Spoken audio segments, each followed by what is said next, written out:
Hey everybody. In the hectic world in which we live, it's so difficult to get everybody together at a normal time of year, much less the holidays for any kind of an event. So using today's technology to my advantage, I wanted to put together some of my thoughts about my dad. These are my observations of my dad. Um, Everyone being different people with different perspectives. Um, I'm sure that everyone else's story of my dad will be different. Um, but this is just a brief eulogy for anybody that can't make it when we do eventually have a visitation at the church. He recently passed away on December 13th. He was born on December 16th, way back in 1934, to an immigrant and the daughter of immigrants. Being born during the Great Depression and being a child during the Second World War had a big influence on my dad's young heart and mind. He learned to be frugal to a point, and his rock stars were the aircraft of World War II. Not just the American planes, but all the Allies and even some from the Axis. His worldview was shaped by World War II and also by his father, a hardworking, gifted man of many gifts and talents and skills, gymnastics and singing being among them. According to Dad, he worked during the day and built his own house, at least the bulk of it, at nights and on weekends. My dad learned that hard work is the way to get on in life. Do your best, the Boy Scout motto. I heard it often. And my dad, though never really wanted to shy away from being the center of attention, seemed to be just as comfortable in the spotlight as out of it. As an adult Boy Scout leader, he was always putting on skits and entertaining people with bad jokes and dad jokes. He was fiercely Norwegian and fiercely American. Proud of his heritage and proud of his country. He served the United States as a member of the Marine Corps as a reservist for 8 years, between Korea and the escalation in Vietnam.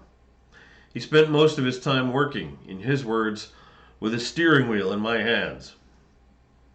Like a lot of old school truckers, he was proud that he had driven over 2.5 million miles in his lifetime.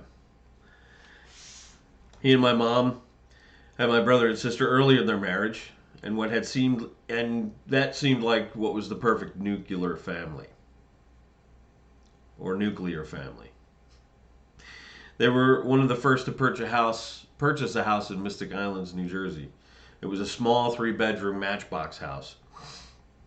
It was supposed to be a weekend vacation getaway home. My dad, never one short of an opinion on anything, ran for public office in Woodland, where he was born and raised. My mom challenged him with a proposal. If he didn't win the election, they would move to Mystic full time. Well, he did not get elected, and they moved to the shore full time. He still kept his truck driving job, and he would work 2 weeks and be off 2 weeks. In his off time, he framed houses, he dug clams, and was the first official captain of the Mystic Islands Volunteer Fire Company. In 1975, his position at the company he worked for became unnecessary.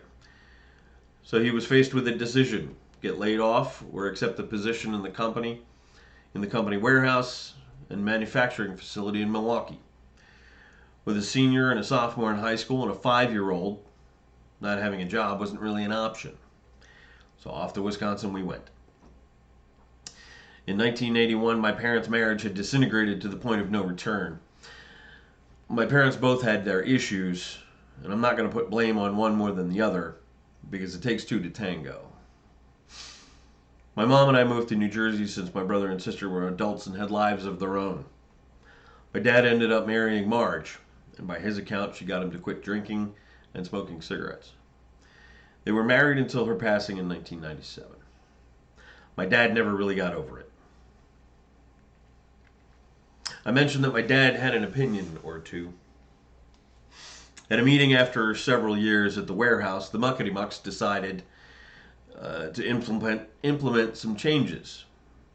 When he piped up to voice his concern, he said, "I think," but that's all he got out before the guy running the meeting cut him off at that point and said, "We don't pay you to think."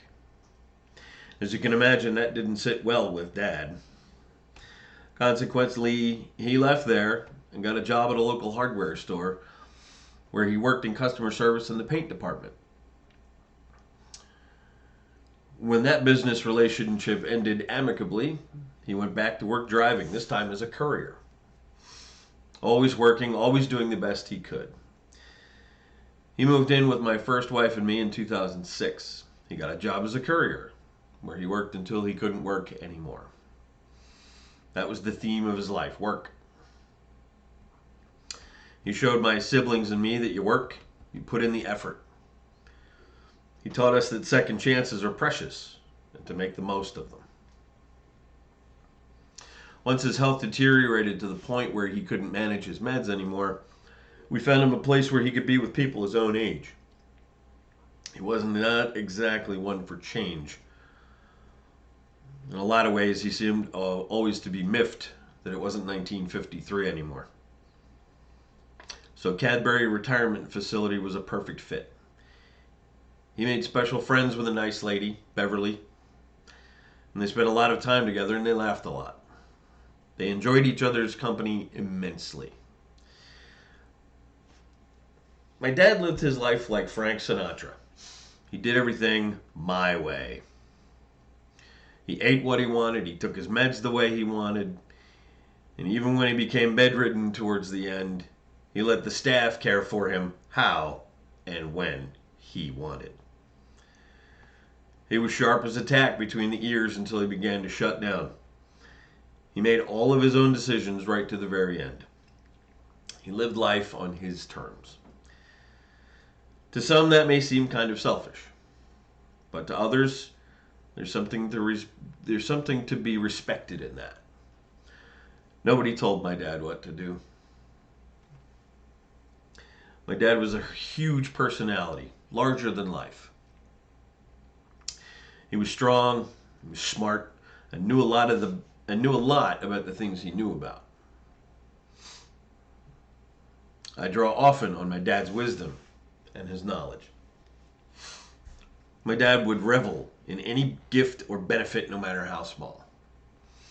He was strangely optimistic in that matter, and if you found $1 on the sidewalk, others would say, "Yeah, but it's only $1." My dad would say, "Well, it's better than a sharp stick in the eye." I'd find a nickel and he'd say, 39 more and you can get a cup of coffee anywhere but Starbucks. One of his favorite phrases was the Latin illegitimi non carborundum, which roughly translates to, "Don't let the bastards get you down." He loved his music, his books, his documentaries. Notice I said his. He was fairly opinionated. Not all of his opinions were popular. He didn't care. He'd say his piece, often to the dismay of others, and then often, like as was custom in America in days of yore, agree to disagree and move on. He changed the subject and was soon regaling everyone with some obscure fact or a ribald piece of humor. I respected my dad even though I didn't always agree with his ways. To those that didn't live with him and know him well, he could be the life of the party.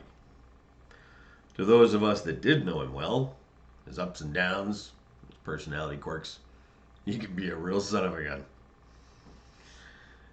He'd help anyone he could, when he could, how he could. Did he get everything right? Far from it. Did he do the best he could? I think so. When it became apparent that the end was near, I said to him, "This is the beginning of the end." He simply said, "Yep, I've had a good life. I have no regrets. Except that I should have been nicer to my high school sweetheart." He'd had a long bout with cancer and he was done. He was tired of the fight. To be honest, I was tired of it too. Having helped my mom through a protracted illness as well, selfishly, I was tired of hospitals and doctor visits, tests and procedures. My mom and my dad suffered immensely in their last few years, and the end brought relief for both of them. The perfect final healing, and they're now at peace. I cover my sadness with humor most of the time. That's the way we've always done it in our family. I joke about my mom and dad, but I miss them terribly. I'll always remember what they taught me. In the weeks since his passing, I've been thinking about my dad, and I'll be honest, I feel a little lost. The man I looked up to and feared reverentially has succumbed to his humanity. Like we all will at some point. I just hope that I can do it like my dad did, with a joke and a smile.